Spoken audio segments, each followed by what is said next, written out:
ஆதார் கார்டை இலவசமாக புதுப்பிப்பதற்கான கால அவகாசம் டிசம்பர் 14ஆம் தேதி வரை நீட்டிக்கப்பட்டிருக்கிறது.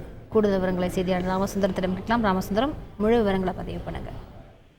ஆதார் அட்டையில 10 ஆண்டுகளுக்கு மேலாக புதுப்பிப்பதில் செய்யாமல் இருந்த நபர்கள் புதுப்பிப்பதற்கான அந்த கால அவகாசம் தற்போது நீட்டிக்கப்பட்டிருக்கிறது. 14ஆம் தேதியோடு, அதாவது நாளை மறுதினத்தோடு கால அவகாசம் முடிவதாக ஒரு வதந்தி தகவல் பரவிய நிலையில தமிழகத்தில் உள்ள ஆதார் மையங்கள்ல பொதுமக்களின் கூட்டம் அதிகமாக காணப்பட்டது. நாடு முழுவதும் இதே நிலை நீடிப்பதாகவும் தகவல் வெளியானது. ஆதார் மையங்கள்ல காலை முதலே நீண்ட வரிசையில காத்திருந்து பொதுமக்கள் தங்களது ஆதார் அட்டைகளை புதுப்பிக்கும் பணியில் ஈடுபட்டிருந்தார்கள். இந்த நிலையில ஆதார் ஆணையம் சார்பில் ஒரு அறிவிப்பு ஒன்று வெளியிடப்பட்டிருக்கிறது. 3 மாத காலங்களுக்கு இந்த ஆதார் அட்டைகளை புதுப்பிக்கும் பணியை நீட்டிப்பதற்கான உத்தரவும் பிறப்பிக்கப்பட்டிருக்கிறது. அதன்படி டிசம்பர் 14ஆம் தேதி வரை இந்த நீட்டிப்பு செயல்பாட்டில் இருக்கும் எனவும் தெரிவிக்கப்பட்டிருக்கிறது. இது தவிர மை ஆதார் என்ற அந்த மொபைல் அப்ளிகேஷனிலும் ஆதார் அட்டையில் உள்ள திருத்தத்தை மேற்கொள்வதற்கு முகவரி மாற்றம் செய்வதற்கான அந்த கட்டணம் ரத்து செய்யப்பட்டிருப்பதாகவும் அந்த அறிவிப்புல குறிப்பிடப்பட்டிருக்கிறது.